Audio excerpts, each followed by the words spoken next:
कुछ दिन पहले मुझे ईडी ऑफिस में बुलाया गया। छोटा सा कमरा था, 12 फुट बाय 12 फुट मान लो। बीच में मेज थी, कंप्यूटर था, 3 ईडी के ऑफिसर बैठे थे, एक बाहर खड़ा था और मैं उनके साथ कमरे में बैठा। पहले दिन 11 बजे पहुंचा।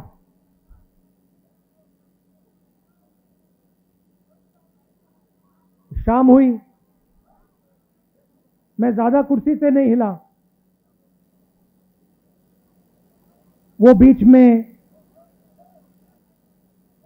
उठ जाते थे, चले जाते थे।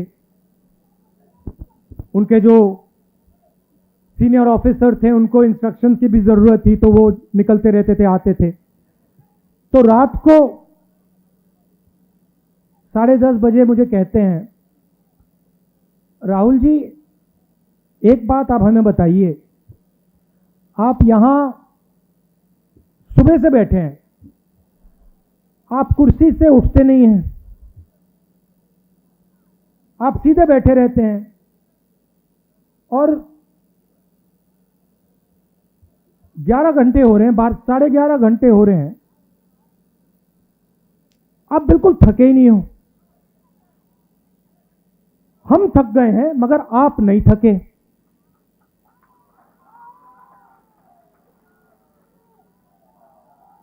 ये उन्होंने पूछा, आपका सीक्रेट क्या है? मैंने सोचा और मैंने कहा कि इनको सच्ची बात नहीं कहता हूं, दूसरी बात कह देता हूं, दूसरा कारण कह देता हूं, मगर मेन बात नहीं कहता हूं। मैंने कहा कि मैं विपासना करता हूं, उसमें बैठना पड़ता है, तो आदत लग गई है, मुझे कोई प्रॉब्लम नहीं, 6, 7, 8, 10 घंटे बैठा दो, मुझे कोई फर्क नहीं पड़ता। तो फिर उन्होंने मुझे पूछा, विपासना के बारे में पूछा, मगर सच बात तो मैंने उनको नहीं बताई। आप जानते हो सच बात क्या है? सच बात यह है कि उस कमरे में राहुल गांधी अकेला नहीं बैठा था। उस कमरे में राहुल गांधी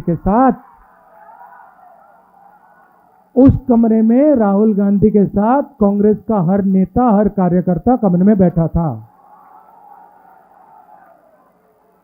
आप एक आदमी को थका सकते हो, मगर आप कांग्रेस पार्टी के करोड़ों कार्यकर्ताओं को, नेताओं को नहीं थका सकते हो।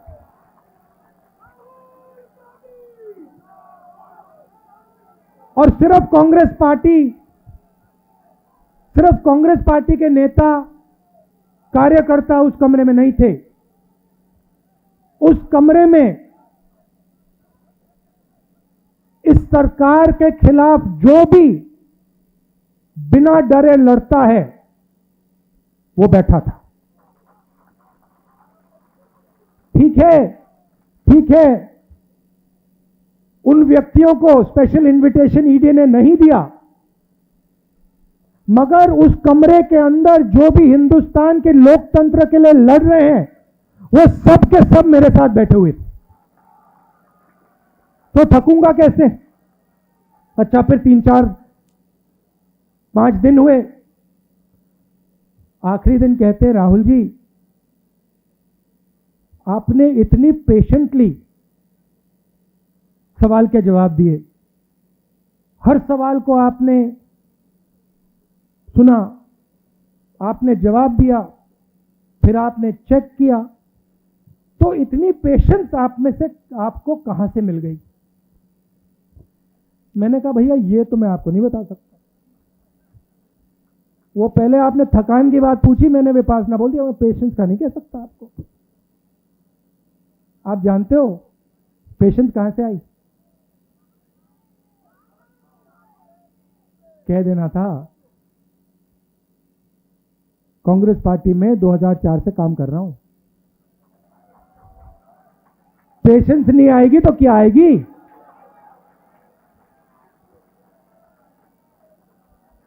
इस बात को कांग्रेस पार्टी का हर नेता समझता है। देखो बैठे हुए हैं, सचिन पायलट जी बैठे हुए हैं, सब बैठे हुए हैं, मैं बैठा हूं। तो ये जो हमारी पार्टी है, संगठन है, सिद्धरमैया जी भी बैठे हुए हैं, रणदीप, सब बैठे हुए हैं, पेशेंटली बैठे हुए हैं, प्यार से बैठे हुए हैं। तो ये जो हमारी पार्टी है, ये हमें थकने नहीं देती है, और ये हमें रोज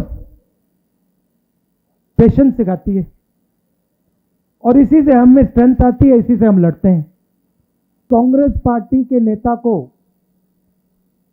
डराया नहीं जा सकता है, कांग्रेस पार्टी के नेता को दबाया नहीं जा सकता है, धमकाया नहीं जा सकता है, क्योंकि कांग्रेस पार्टी सच्चाई के लिए लड़ती है।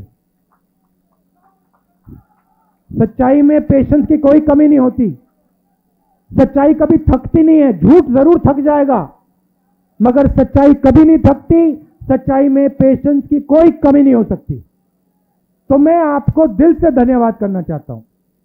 नरेंद्र मोदी की सरकार ने, जो इस देश की रीढ़ की हड्डी है, स्मॉल एंड मीडियम इंडस्ट्री, जो इस देश को रोजगार देती है, उस रीढ़ की हड्डी को इन्होंने तोड़ दिया है। और आज मैं महीनों से कह रहा हूं, महीनों से कह रहा हूं, और जो हमारे युवा रोज सुबह, हर रोज सुबह दौड़ते हैं, आर्मी में, नेवी में, एयरफोर्स में, फोर्सेस में भर्ती होने के लिए दौड़ते हैं, उनसे मैं कह रहा हूं कि हिंदुस्तान के प्रधानमंत्री ने इस देश की रीढ़ की हड्डी को तोड़ दिया है, और यह देश अपने युवाओं को अब रोजगार नहीं दे पाएगा। चाहे सरकार कुछ भी कर ले, यह देश अब अपने युवाओं को रोजगार नहीं दे पाएगा। 2-3 बड़े उद्योगपतियों को नरेंद्र मोदी जी ने देश पकड़ा दिया है। ये 2-3 उद्योगपति देश को रोजगार नहीं दिलवा सकते हैं, और अब जो आखिरी रास्ता था, युवाओं के लिए जो आखिरी रास्ता था देशभक्ति का, आर्मी का, फोर्सेस का, उस रास्ते को इन लोगों ने बंद कर दिया है।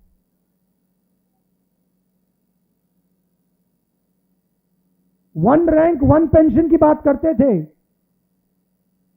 अब नो रैंक नो पेंशन।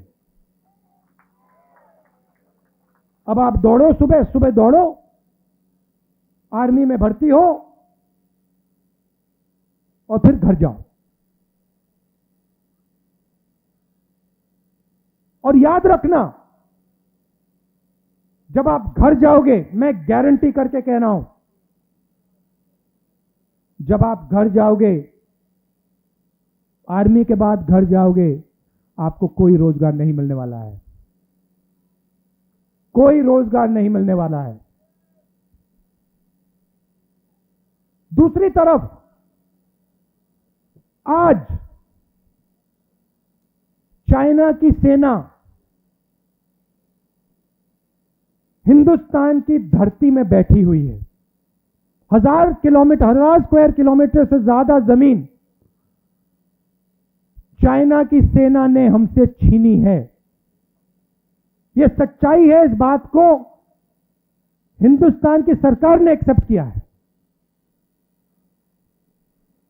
सेना को मजबूत करना चाहिए, और सरकार सेना को कमजोर कर रही है, और इसका नतीजा आएगा।